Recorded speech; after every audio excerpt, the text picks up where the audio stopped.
आइचर ट्र्याक्टरहरू त पहिलेदेखि नै आफ्नो मजबुती र कम इन्धन खपतका लागि चिनिन्छन् नि। हो नि, यसमा 3 सिलिन्डरको र 2500 सीसीको इन्जिन छ जसले 40 हर्स पावरको शक्ति निकाल्छ।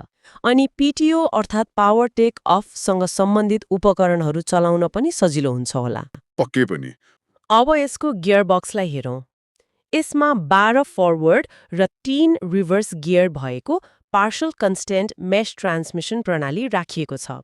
12वटा अगाडि जाने र 3वटा पछाडि जाने गियर हुनु भनेको खेतमा जोत्दा होस् वा सडकमा सामान गुडाउँदा कामको प्रकृति र बाटो अनुसार सधैँ उत्कृष्ट र सही गति छनौट गर्न पाउनु हो। यसमा 57 लिटरको इन्धन ट्याङ्क राखिएको छ।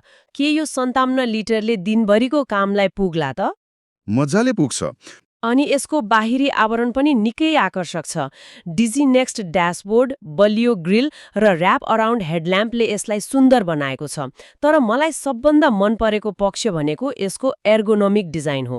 हो, एर्गोनोमिक सुधार भनेको चालकको शारीरिक बनावट र सुविधा मैत्री हुने गरी डिजाइन गर्नु हो। दिनको 10-12 घण्टा ट्र्याक्टरमा बस्ने व्यक्तिको लागि उत्कृष्ट सिट र सजिलै भेटिने क्लच तथा गियर लेआउट हुनु निकै ठूलो कुरा हो नि। हो नि, खेतमा उफ्रिँदै र हल्लिँदै लामो समय काम गर्दा ढाड दुख्ने र अत्यधिक थकान हुने जुन परम्परागत समस्या छ त्यसलाई यसले निकै कम गर्छ।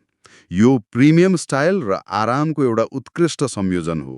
त्यसो भए समग्रमा भन्नुपर्दा यो ट्र्याक्टरले आइचरको परम्परागत मजबुतीलाई नयाँ पुस्ताका सुविधाहरूसँग जोडेको छ। यसलाई अलि फराकिलो दृष्टिकोणबाट हेर्ने हो भने यसले कृषि क्षेत्रको एउटा ठूलो परिवर्तनलाई सङ्केत गर्छ। कृषि मेसिनहरू अब केवल मेसिनरी शक्ति र तान्ने क्षमतामा मात्र सीमित छैनन्। अबको ध्यान काम गर्ने व्यक्तिको आराम र आधुनिक प्रविधिमा पनि केन्द्रित हुँदैछ भन्ने कुरा यसले प्रश्न पार्छ। यो साँच्चै नै विचारणीय छ। खेतीपातीको काम सधैँ शारीरिक रूपमा अत्यन्तै कठिन मानिन्छ।